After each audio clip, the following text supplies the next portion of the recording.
pue un peu la merde, faut se l'avouer.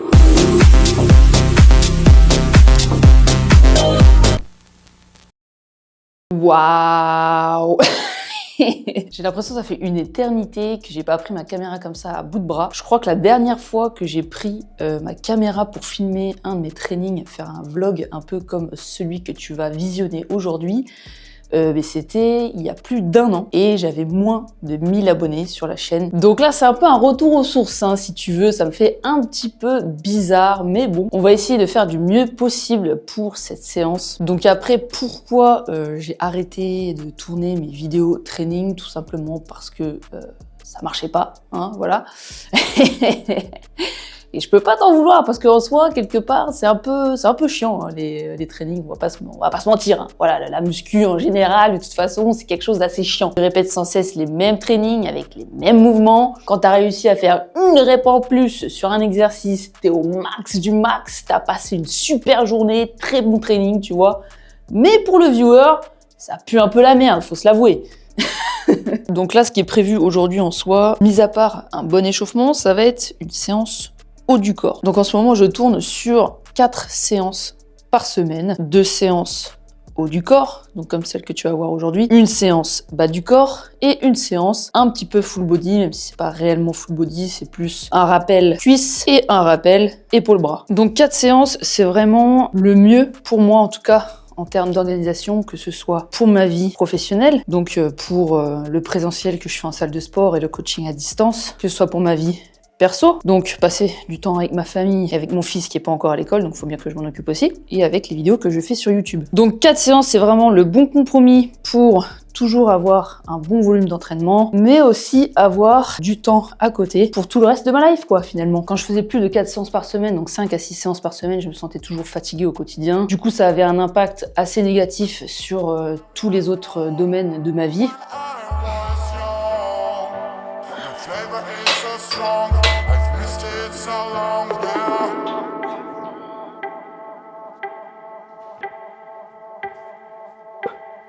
Ok, donc une bonne séance haut du corps commence inévitablement avec du développé couché.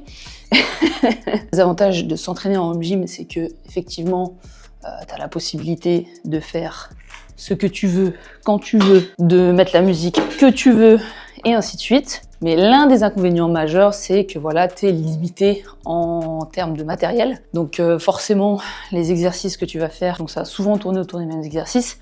Et il y a moins de possibilités de varier tes trainings, etc. C'est l'une des raisons aussi pour lesquelles j'avais arrêté les vlogs training, c'est que tout le temps les mêmes exercices, c'est souvent la même chose. Moi, mes trainings, je les change très rarement. Je fais très souvent les mêmes pendant très longtemps. Si je change quelque chose, ça va être un petit exercice, ou une technique d'exécution, ou quelque chose comme ça, une fois de temps en temps. Mais voilà, ça tourne toujours autour des mêmes choses. Et pour YouTube, il y a un public qui veut du divertissement, des choses qui sont un peu qui te donnent envie. Tu vois la hype, tu vois la motivation, tu vois. C'est pas vraiment l'idéal, on va dire. Donc il y a ça, il y a le fait aussi que mon entraînement, c'est un peu mon petit moment à moi. C'est l'un des seuls moments de la journée où je suis vraiment complètement toute seule. Et j'aime bien pouvoir en profiter et pas forcément être là avec la caméra de sortie et devoir baratiner des trucs devant une caméra. Si je peux avoir mon petit moment à moi, seul avec moi-même, à faire mes exercices, c'est quelque chose moi qui me permet d'être bien mentalement.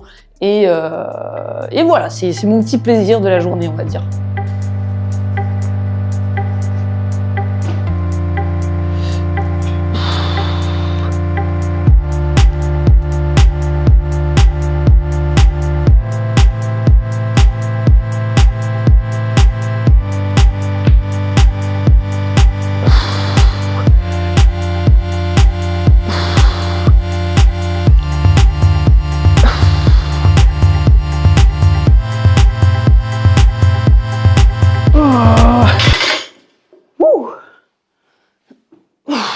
Donc après, en ce moment, en termes d'objectifs, j'en ai pas forcément. Voilà, je suis un peu en train de glisser tranquillement, sans me prendre la tête. Ni d'objectif en termes de physique, ni d'objectif en termes de perf. Juste, voilà, je fais mes petites séances tranquilles. Si ça progresse, tant mieux. Si ça progresse pas, c'est pas grave. Je me prends pas la tête. J'essaie de kiffer mes entraînements. Pour moi, en tout cas, c'est une période un petit peu creuse en termes de training, en termes d'objectifs. Je me laisse porter par la vie, quoi, finalement.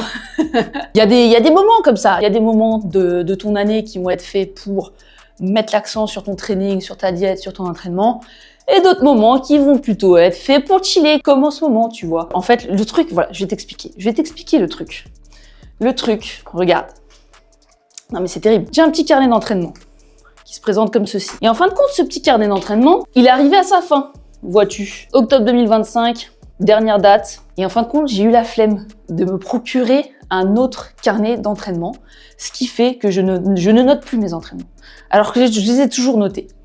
Et ce qui fait que c'est pour ça que je suis un peu dans cette période de creux là, tu vois. Dans la période où il se passe pas grand chose au niveau du training, c'est parce que je note plus mes perfs. Donc pour Noël, j'ai commandé un nouveau carnet d'entraînement, comme ça je vais pouvoir recommencer à noter dedans et éventuellement recommencer à pas me branler les couilles, à pas me laisser aller et me laisser porter un peu, tu vois, comme bon me semble, selon où le vent me mène, quoi, finalement.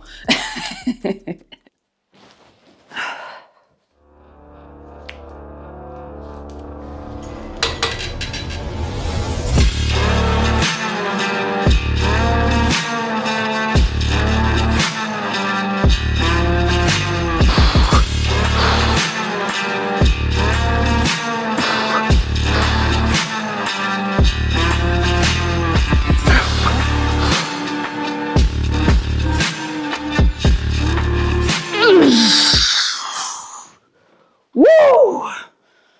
Ah, j'ai été gourmande là. J'étais un peu gourmande. Donc après, il y a des gens là, quand j'ai fait le sondage pour savoir si tu voulais que je reprenne les vlogs training, d'ailleurs vous avez été plus de 200 personnes à voter, ce qui est assez incroyable, donc je te remercie si tu as pris le temps de le faire. Il y a certaines personnes qui m'ont demandé de faire des vidéos sur comment s'entraîner après 35 ans, 40 ans, etc. Et j'ai envie de te dire, c'est la même chose frangin. C'est la même chose cousine. On a tous deux bras, on a tous deux jambes, un cerveau, quoique certaines personnes. Et ce qui fait qu'en fait on s'entraîne de la même manière. J'ai moi-même 34 ans. Je sais qu'il y a certaines personnes qui croient toujours que j'ai la vingtaine, mais pas du tout. J'ai bien 34 putains de balais et je m'entraîne de la même manière que quand j'avais la vingtaine en fait. Donc après évidemment, plus tu vieillis, plus tu peux être sujet à des petits désagréments comme des tendinites, de l'arthrose ou ce genre de choses. Donc effectivement, va falloir essayer de faire attention à ton échauffement, essayer de bien t'échauffer à chaque fois avant de faire tes séances, de faire un échauffement articulaire, de faire ta montée en gamme, et normalement, après ça, pump it up, c'est parti, tu vois. Donc voilà, c'est juste ça. Même quelqu'un qui finalement est beaucoup plus âgé, et qui a entre 60 et 70 ans par exemple, ça m'arrive d'en avoir à la salle de sport, mais même ces personnes-là, on va travailler de la même manière, ça va être les mêmes principes au niveau de la programmation de l'entraînement, etc. Ça va être la même chose. Après évidemment, on va adapter les charges et le volume de travail et l'intensité en fonction de la forme physique de la personne, mais ça va être la même chose pour, par exemple, quelqu'un qui a 20 ans et qui commence tout juste la salle de sport. Tu vas avoir une approche à peu près similaire qu'une personne âgée, par exemple. Voilà, donc il n'y a pas grand-chose qui change, quoi, finalement, quoi. Stoppez là.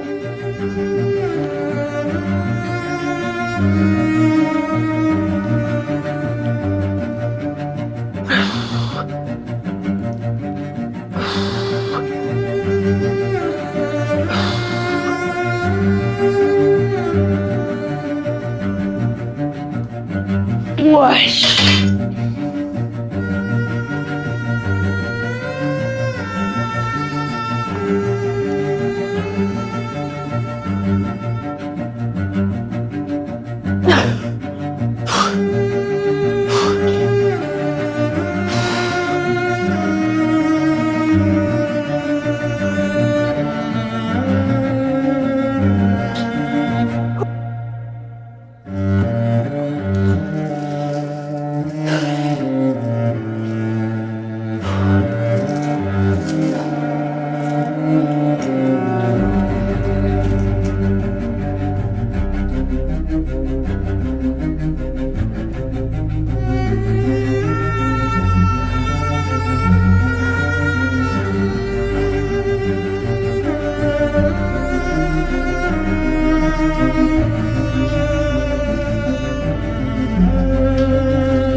Putain, je suis quasi sûre qu'il y a un rat qui est venu crever dans mon garage. Je sais pas, ça fait genre quelques semaines que j'ai une petite odeur là qui se manifeste, tu vois. Mais j'arrive pas à savoir d'où ça vient.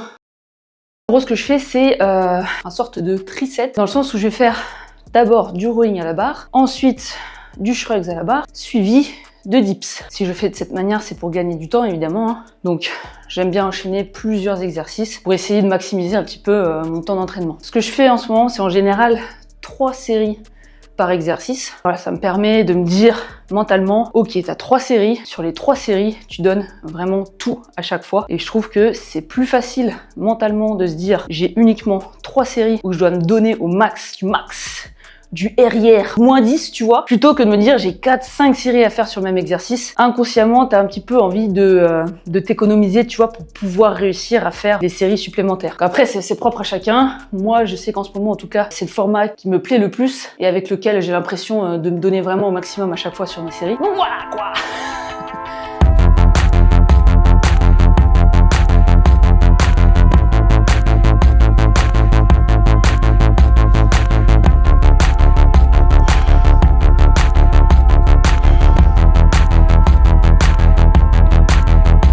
Donc là, on a terminé la partie un peu dure, tu vois.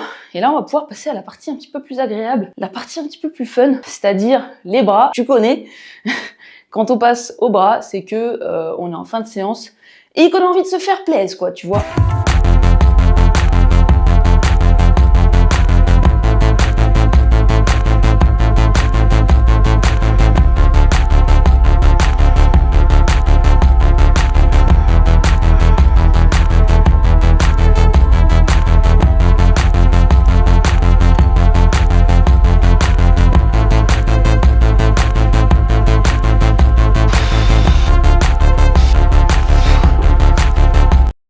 Donc la shape que je t'ai présentée aujourd'hui dans cette séance, c'est la shape que je peux tenir à peu près toute l'année, de manière assez simple, sans forcément traquer mes calories, sans forcément, comme je t'ai dit, traquer mes entraînements non plus. C'est la shape avec laquelle je me sens le plus à l'aise au quotidien et qui nécessite pratiquement aucun effort, pour moi en tout cas, à maintenir. Voilà. Si ce n'est bien évidemment les entraînements et quand même une certaine rigueur sur la diète, sans forcément que ce soit dans l'extrême ou compter à la cale près, à la prod près, quoi. Voilà, n'hésite pas à me dire en commentaire en tout cas si cette vidéo t'aura plu. Ça va être déterminant, on va dire, pour savoir si je continue ce type de format ou pas. Voilà, donc si c'est quelque chose qui te plaît, vraiment fais-le moi savoir en commentaire, mets-moi un petit like, ça m'aide beaucoup pour savoir un petit peu la suite des événements sur la chaîne. Et je te dis à la prochaine pour une nouvelle vidéo, bye. Ouh, abonne-toi, fais pas ton chacal.